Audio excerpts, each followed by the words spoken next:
여러분의 노후는 안녕하신가요? 편안하신가요? 60대 이후로부터 우리는 제2의 인생 시작이다, 인생이 막이다 라고들 말합니다.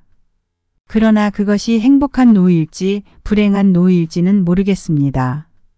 일반적으로 장수하는 것이 하나의 축복이라고 생각하지만 오래 살수록 여러 가지 이유로 인해 점점 고통이 심해진다면 말은 달라질 것입니다. 빈곤한 노인에게 장수는 악몽과 같다고 합니다. 돈이 먼저 죽고 인간이 더 오래 사는 것, 이는 곧 파산으로 이르는 길입니다. 살아있는 한 경제력을 유지하는 것이 100세 시대의 직면해야 할 과제가 되어버린 것입니다.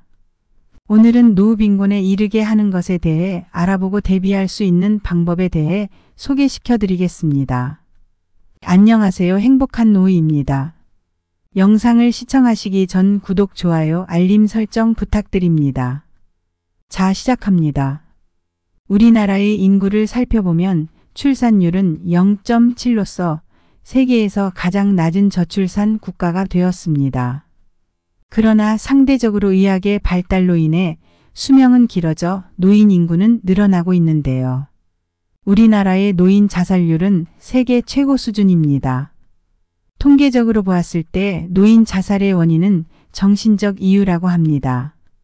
우울증과 같은 정신병이거나 극심한 외로움을 견디지 못한 것이지요. 우리나라 노인들은 삶과 죽음의 길목인 요양원에서 죽는 경우가 많아졌습니다. 건강하게 입원하더라도 얼마 지나지 않아 죽는 경우가 허다하다고 합니다. 이러니 노인들은 절대로 요양원에 가기 싫고 자녀들은 노인들을 부양할 수 없어 들어가길 원하게 되는 것이지요. 이것이 바로 현대판 고려장이 아닐까요? 또한 높은 자살률의 두 번째 이유는 경제적인 빈곤입니다. 우리나라는 나이가 들수록 급격하게 빈곤해져 파산에 이른다고 합니다. 노인 빈곤율이 OECD 국가 중 최고라고 하는데요.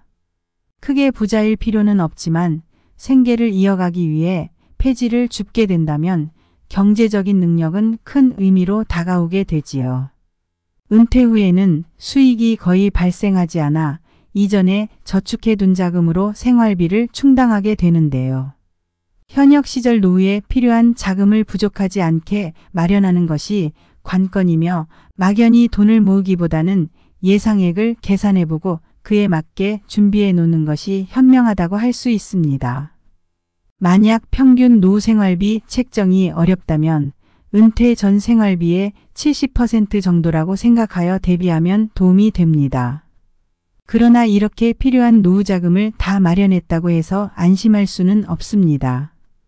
노후 자금 마련 이외에도 이렇게 모아놓은 돈을 다 써버리거나 파산에 이르게 하는 요소들을 피하셔야 됩니다. 금융사기나 창업 실패 등도 피해야 할 일이지만 의외로 병원비나 자녀 부양 등으로 평범한 문제들이 파산에 이르게 하기도 합니다. 노후 빈곤에 이르게 하는 요소 첫 번째로 다 큰 자식을 부양하는 것입니다. 요즘 청년들의 취업난과 청년 실업 등으로 인해 사회 진출이 늦어지면서 은퇴 후에도 다 큰 자식들을 부양해야 하는 부모가 늘어났다고 합니다. 이것은 단순하게 생각할 문제가 아닙니다. 우리나라 부모들의 심각한 문제 중 하나가 바로 이것이지요. 다 큰 자녀의 결혼 지원이나 주택 마련의 부담감이 너무 심하다는 것이 노인 빈곤율의 원인입니다. 그러나 많은 부모들이 자녀의 행복을 위해 결혼 비용 지원을 외면하지 못하는 상황이 되었습니다. 특히 최근 부동산 추세를 고려할 때 부모의 지원 없이 자녀 세대가 주택을 마련하기는 어려운 상황이 되었으며 부모 대부분은 경제적으로 여유롭다면 자식의 주택을 마련해주고 싶어 합니다. 다만 그때그때 상황에 따라 지원하다 보면 안정된 은퇴 생활에 악영향을 줄 수 있습니다. 이것은 결국 자식에게 다시 노후자금 없는 부모의 부양의 부담감으로 돌아오게 됩니다. 그러니 꼭 은퇴 자산과 분리된 별도 자금으로 자식을 지원하거나 하셔야 합니다. 두 번째로는 경제적, 정신적으로 모두 노후 빈곤에 이르게 하는 황혼 이혼입니다. 통계청에서 조사한 이혼 건수를 보면 20년 이상 살아온 중장년 부부 중 3쌍 중 1쌍 이상이 이혼한다고 밝혔습니다. 1990년대 이후 전체 이혼 건수 중에 황혼 이혼의 비중은 지속적으로 높아지는 추세라고 하는데요. 배우자와의 갈등 또는 개인의 욕구 실현 등을 위해 황혼 이혼을 결정할 수는 있지만 현실적으로 경제적 상황에 대해서는 꼭 따져봐야 합니다. 이는 단순히 당장 오가는 위자료 문제가 아니라 이혼 시 부부가 공유했을 주택이나 노후 생활비 등을 절반으로 나눠 가져야 하는 문제가 발생하기 때문입니다. 더 나아가 1인 가구가 되었을 때 생길 수 있는 간병 문제나 고독사 위험 등까지 고려하면 황혼 이혼은 다방면에서 복합적인 문제를 가져옵니다. 황혼 이혼을 원하는 쪽은 대체로 여성이 많은데 남편의 경우 갑작스러운 이혼과 더불어 퇴직이라는 것을 함께 직면하게 되면 큰 타격을 입을 수밖에 없지요. 경제적 이유로도 치명적이며 배우자와 재산 분할 문제도 있지만 국민연금 또한 분할 수령해야 하는 문제가 발생합니다. 이러한 경제적인 이유만으로 황혼 이혼을 반대할 수는 없지만 이러한 경제적인 정신적인 문제에 대해 생각하지 않을 수는 없습니다. 그러니 가급적 황혼 이혼이라는 상황이 닥쳐오지 않도록 배우자와의 관계를 개선하려는 노력이 중요합니다. 세 번째로 의료비 부담입니다. 은퇴 전에는 의료비의 중요성을 인지하며 살고 있었을지라도 이것에 대한 정도를 예측하기란 어려운 일입니다. 의료비는 대개 70세 이후 본격적으로 늘기 때문입니다. 기존 소득 수준으로 의료비를 책정해 둔다면 예상치 못한 금액에 노후 자금이 심하게 흔들릴 수 있습니다.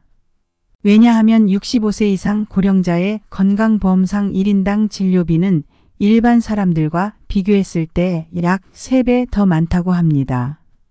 그리고 의료비가 전체 생활비에서 차지하는 비율 또한 자연스럽게 높아집니다. 더군다나 중증 치매일 경우 관리 비용은 3,249만 원 정도가 든다고 하며 최경도 치매보다 2배가량 부담해야 한다고 합니다. 이러니 가족 내 치매 환자가 생긴다면 소득이 낮고 노후 대비가 되어 있지 않은 노부부 가구에겐 경제적 부담이 클 수밖에 없습니다. 이러한 의료비 부담을 줄이기 위한 대책으로는 보험이 필요합니다. 늦게라도 노후의료 실손보험에 가입하는 것이 좋습니다. 그러나 이것은 자기 부담률이 높다는 것이 단점이며 80세까지 가입이 가능합니다. 그러니 새로운 보험에 가입하기 전 내가 가지고 있는 보험에 대한 점검이 필요합니다. 보험통합 조회 시스템인 내보험 찾아줌이나 내보험 다보여 등을 활용하여 보장 범위, 금액, 기간 등을 정확하게 알아보고 부족한 보험을 추가로 드는 것을 추천드립니다. 우리는 누구나 예외 없이 생로병사의 과정을 겪게 됩니다. 유종의 미라는 말도 있듯이 전체의 일생에서 노년기가 갖는 의미는 크게 다가옵니다. 하지만 노인 빈곤율과 노인 자살률을 보았을 때 현재 우리가 직면한 사회에서의 노년기는 험난한 시기로 다가옵니다. 인생은 우리 마음대로 흘러가지 않을 때가 많지만 우리는 어떻게든 현명한 방법을 찾아 배우고 익히며 노후를 준비해야 합니다. 그러기 위해서는 현재 벌이가 있다 하더라도 결코 자만하지 않으며 아무리 가족 간이라도 보증을 서주면 안 됩니다. 또한 사업과 금융, 돈에 관련되어 사람을 쉽게 믿으면 안 될 것이며 건강관리는 미리미리 건강할 때부터 열심히 준비하여 의료비에 나가는 비용을 줄여야 합니다. 그리고 연금과 퇴직금을 반드시 지키고 경제 공부를 하여 사업소득이나 재산소득을 추가로 불리는 것을 추천드립니다. 오늘 영상 마음속에 새기시어 행복하고 평안한 황혼기를 준비하시기 바랍니다. 감사합니다. 영상이 유익하셨다면 구독, 좋아요, 알림 설정 부탁드립니다. 시청해 주셔서 감사합니다.